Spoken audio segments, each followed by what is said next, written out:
Hello everyone, Trophy Wine Hunter. Welcome back to my YouTube channel. This is my update for February 2023. What videos do I have planned for this month? I think I have some exciting ones. This is my wine for Lunar New Year coming up. I'm going to do a big reveal of this wine. I'm also doing a review this month on this wine. This is what I'm drinking right now, The Prisoner 2021 vintage. I'm going to really enjoy this, and the story is magnificent. In addition, I've done a review of the Philippinot 1996 Clos de Gouas Champagne. I was supposed to drink that for New Year's Eve, but unfortunately I was sick and now I'm feeling much better. I've got a video upcoming on Les Carmes Haut-Brion. I did a tasting with their winemaker and managing director, Guillaume Poitier, and I learned so much about the wine. Each month I try to share a little bit of wine knowledge. And two things I have for everyone this month. One is I often hear people talk about wine ratings and the points and how it's about drinking the wine and they blind taste a lot. For me, a lot of wine drinking is about the story, because the story is really the background and it makes you love the wine. And people will say, well, you're not a wine purist, Trophy, because it should be what's in the bottle. But we don't do that for anything else in life. When we buy, let's say, food, we base it on producers that we like and trust. We buy organic because it's we think it's very healthy. We buy different products because of their stands about the environment. Same with wine. We buy wine because of the story. And so if you are only buying wine because of ratings, I think you're missing out a lot, because each time I drink a wine, I get reminded of different things. When I drink Veuve Clicquot, I get reminded of the independence of women. When I look at things like Lafite or Margaux, I look at the long history of excellence and quality and how they put so much detail into their wines. So everything has a story. Even this wine, The Prisoner, I just got to learn their story. And I think it really adds to my appreciation of the wine. So really, that is, I think, an important part of the wine experience and the enjoyment. And that's why I do try to put in some time to get some background information about the wineries.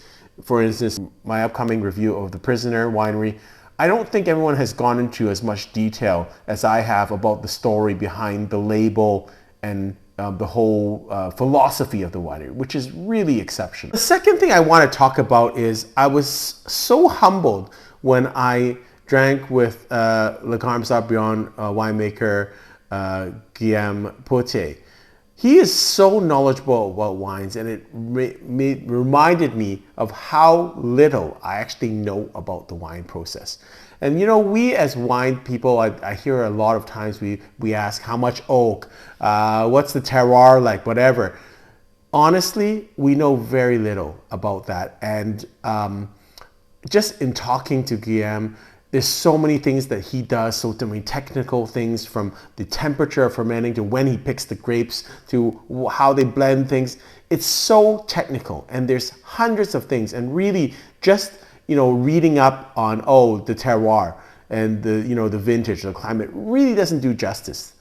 We really know so little about it. And that's why, for me, I think I try to focus more on what I taste, because that is, to me, real. In terms of knowledge, I'm nowhere near a lot of other wine YouTubers, masters of wine, winemakers.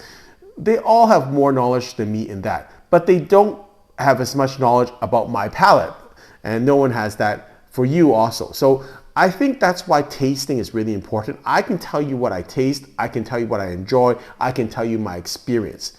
But all this other stuff about, whether it's ageable or whatever, how many points I rate it, really it's quite irrelevant for other people. And I always, please take that with a grain of salt. It's my personal feeling.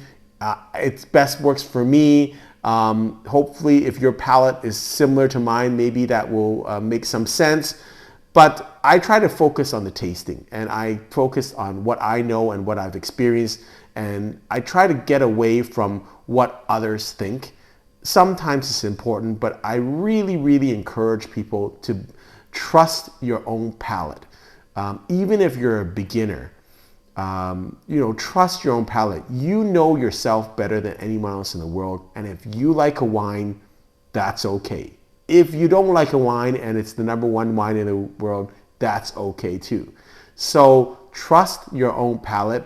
And of course, you can gain knowledge. It's always good to have knowledge from other people, but no one knows your palate or your taste better than you. This month's shoutouts to Ryan Lalonde and Futemayor95. These are longtime viewers and subscribers. Appreciate your comments, appreciate your support. And all my viewers and subscribers, I really appreciate all the support that I get.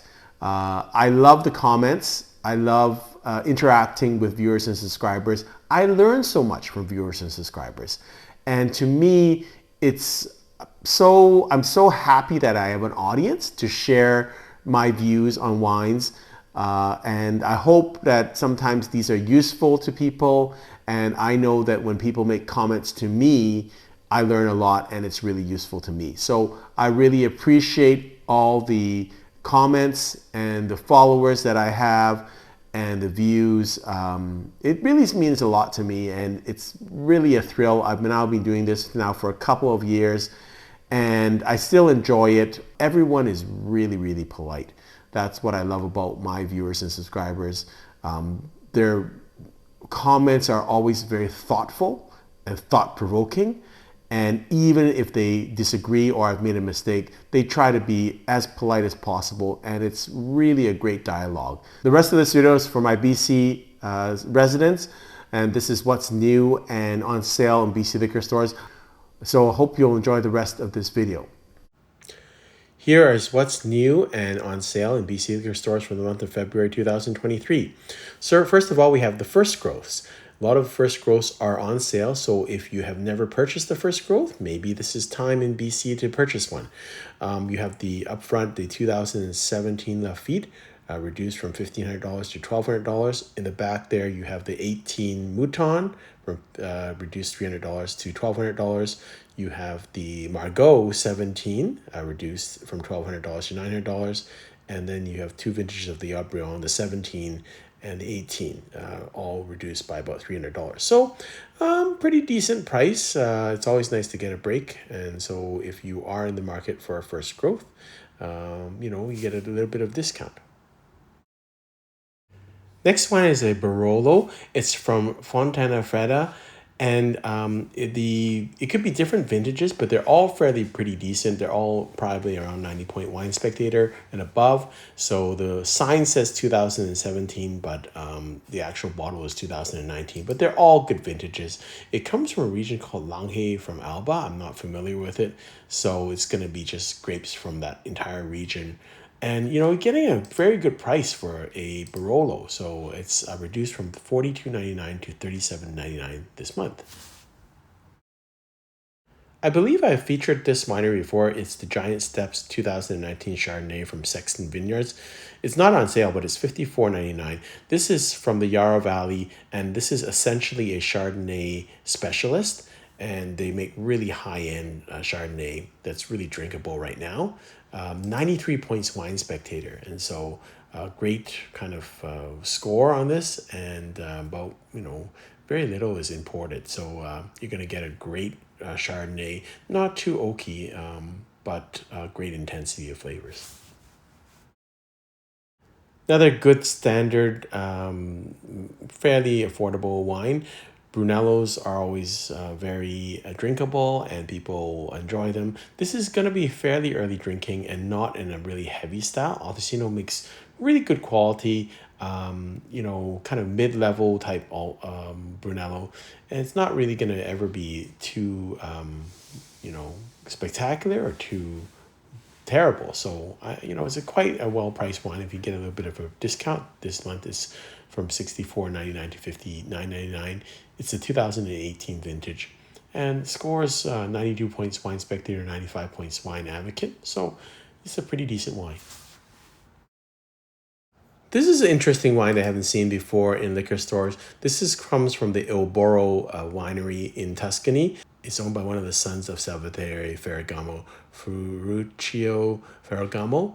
And It's from a region in northeastern Tuscany called Valdarno di Sopri. It is a DOC region, and it's a kind of IGT blend. So 35% Syrah, 40% Merlot, and 25% Sangiovese. It's gonna early drink, and it doesn't really need to be aged that much. So nice pop and open type wine from a really established producer in the Tuscany regions. So on sale this month from $39.99 to $34.99. For those interested in Rioja, this is kind of a neat deal. This is a kind of a value producer, Bodegas Olara Iracostana. It is their Reserva wine. I believe they've changed their label. Fairly new winery, 1970s when it started, but they produce quite a bit of wine and, prototypical kind of value Rioja, but it's a very nice price this month, reduced from $29.99 to $22.99. Two New Zealand Sauvignon Blancs that I want to highlight this month. The first one is not on sale. It's $37.99 this month. It is the Greywacke 2022 Sauvignon Blanc from Marlborough. It's got a huge rating, 95 points Wine Spectator. I rarely see this for a Sauvignon Blanc, and it is a drink now wine. It's got some complexity. I've actually had the wine. I thought it would had a little bit more depth and a little bit more thickness than typical Sauvignon Blancs from New Zealand. Good drinking wine, and I enjoyed it. So it's kind of a neat wine, and then you can compare and contrast to the next wine I'm highlighting. The next wine is also in the top 20 of the Wine Spectator 2023 top wines of the year. This is number 15 wine, and it's 94 points. So again, Sauvignon Blanc, it's from Astrolabe. It's 2022 Sauvignon Blanc from the same region, Marlborough. So it'll be a really interesting compare and contrast.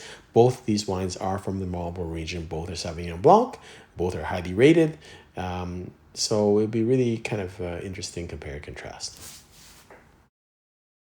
Last wine I'm going to recommend is a US Chardonnay, and I'm always looking for US Chardonnays that are not over oaked but have great value. So this is again another 90 plus point Wine Spectator. It's from the Cambria Vineyards. It's their 2021 Catherine's Vineyard Chardonnay, reduced from $38.99 to $35.99. So this is a single vineyard expression of the Chardonnay grape from the Santa Maria Valley in Santa Barbara County, named after the original proprietor, Katie Jackson. So it's called the Catherine's Vineyard. So I really liked the price point of this. You can drink right away, and it's not over oaked.